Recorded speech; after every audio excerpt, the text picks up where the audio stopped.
नमस्ते दोस्तों। Exploring society किताब की दुनिया में एक बार फिर से आप सबका स्वागत है। जैसा कि आप जानते हैं, इस किताब में कुल 14 चैप्टर्स हैं और आज हम करने जा रहे हैं इसका चैप्टर 2, जिसका नाम है ओशंस एंड कॉन्टिनेंट्स, यानी कि महासागर और महाद्वीप। तो चलिए बिना देर किए शुरू करते हैं। चलिए फटाफट अपनी किताब का पेज नंबर 27 खोल लीजिए। हम ना एक सवाल से शुरुआत करेंगे।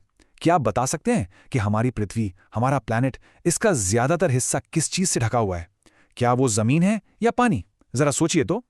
अपनी किताब में देखिए, चैप्टर की शुरुआत में ही महान लेखक जूल्स वर्न का एक बहुत ही खूबसूरत कोट दिया गया है। मैं पहले से इंग्लिश में पढ़ता हूं, बिल्कुल जैसा लिखा है। The ocean is everything. It covers 7/10 of the terrestrial globe. The ocean is the vast reservoir of nature. इसका मतलब पता है क्या है? इसका मतलब है महासागर ही सब कुछ है। ये हमारी पृथ्वी का 7/10 यानी 70% हिस्सा ढकता है और ये महासागर प्रकृति का एक बहुत बहुत बड़ा भंडार है। ये लाइनें हमें इस चैप्टर के लिए तैयार करती हैं, ये बताने के लिए कि पानी और महासागर कितने जरूरी हैं। ओके, तो चलिए अब इस चैप्टर में गहराई से उतरते हैं। सबसे पहले हम अपने घर यानी हमारी पृथ्वी को एक बड़े नजरिए, एक बिग पिक्चर पर्सपेक्टिव से समझेंगे। देखते हैं कि हमारा ग्रह आखिर है कैसा। आपकी किताब के पेज नंबर 28 पर एक बहुत ही प्यारी बात बताई गई है। जब शुरुआती एस्ट्रोनॉट्स यानी अंतरिक्ष यात्रियों ने स्पेस से हमारी पृथ्वी को देखा ना, तो उन्होंने बड़े प्यार से इसे एक नाम दिया, ब्लू प्लैनेट यानी नीला ग्रह। और जानते हैं क्यों? अरे क्योंकि अंतरिक्ष से देखने पर हमारी पृथ्वी का ज्यादातर हिस्सा चमकीले नीले रंग का ही तो दिखता है। और ये जो नीला रंग है ना, उसका कारण ये चार्ट हमें बिल्कुल साफ साफ दिखाता है। देखिए, पृथ्वी के सतह का 71% हिस्सा पानी से ढका है और सिर्फ 29% हिस्सा ही जमीन है।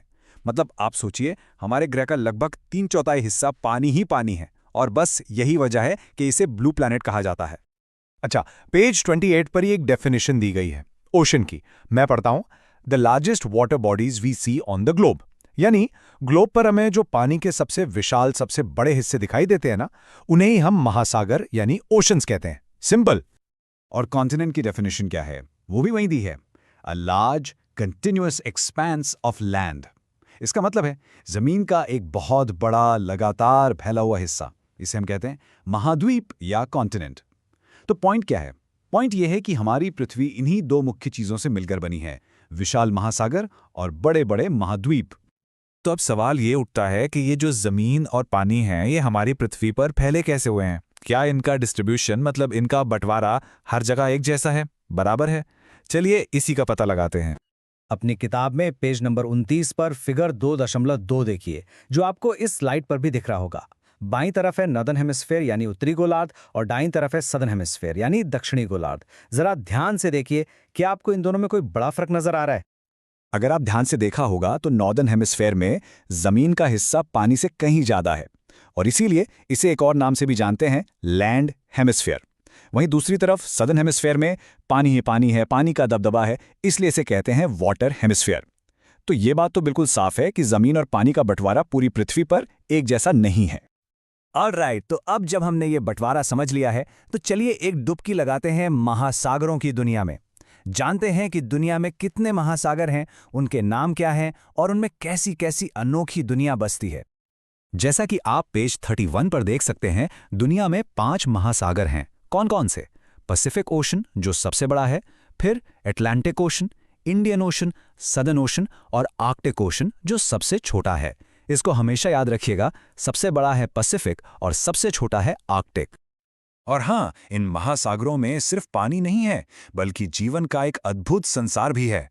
पेज 30 पर इसके लिए एक टर्म यूज हुआ है, मरीन फौना, यानी समुद्री जीव, जैसे ये शार्क जो समंदर की गहराइयों में तैर रही है।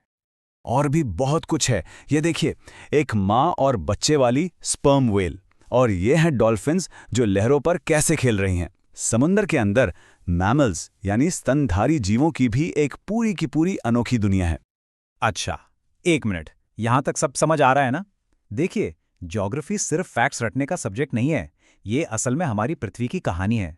अगर आप इसे एक कहानी की तरह समझेंगे ना, तो ये बहुत मजेदार लगेगी। तो हिम्मत मत हारना, चलो आगे बढ़ते हैं। ये जो महासागर हैं, ये हमें जीवन देने वाली बारिश देते हैं, जैसे मॉनसून रेन्स। लेकिन कभी कभी ये प्राकृतिक आपदाओं यानी नेचुरल डिजास्टर्स का कारण भी बनते हैं। जैसा पेज 33 पर बताया गया है, साइक्लोन्स यानी चक्रवात और सुनामी जैसी विनाशकारी आपदाएं इन्हीं महासागरों से उठती हैं। इसका एक बहुत ही दुखद उदाहरण है 2004 का इंडियन ओशन सुनामी। हुआ ये कि 26 दिसंबर 2004 को इंडोनेशिया में एक बहुत शक्तिशाली भूकंप आया, जिससे सुनामी की विशाल लहरें उठी। इसने भारत समेत 14 देशों में बहुत भारी तबाही मचाई और इसी भयानक आपदा के बाद दुनिया को अर्ली वार्निंग सिस्टम्स की अहमियत समझ में आई, ताकि भविष्य में ऐसी तबाही से बचा जा सके। तो ये थी महासागरों की कहानी। अब पानी से निकलकर जमीन पर आते हैं और सैर करते हैं दुनिया के महाद्वीपों की यानी कॉन्टिनेंट्स की। अच्छा, अब एक मजेदार बात। पेज 34 पर यह बताया गया है, अगर मैं आपसे पूछूं कि दुनिया में कितने महाद्वीप हैं, तो शायद आप कहेंगे 7। पर रुकिए, जवाब इतना सीधा नहीं है। इस टेबल को देखिए। कुछ लोग महाद्वीपों को 4, 5, 6 या 7 तरीकों से भी गिनते हैं, पर हां, आमतौर पर हम 7 कॉन्टिनेंट मॉडल का ही इस्तेमाल करते हैं। तो इस 7 कॉन्टिनेंट मॉडल के हिसाब से अगर हम साइज की बात करें तो सबसे बड़ा है एशिया, उसके बाद आते हैं Africa, north America, south America, Antarctica, Europe और आखिर में सबसे छोटा महाद्वीप है ऑस्ट्रेलिया।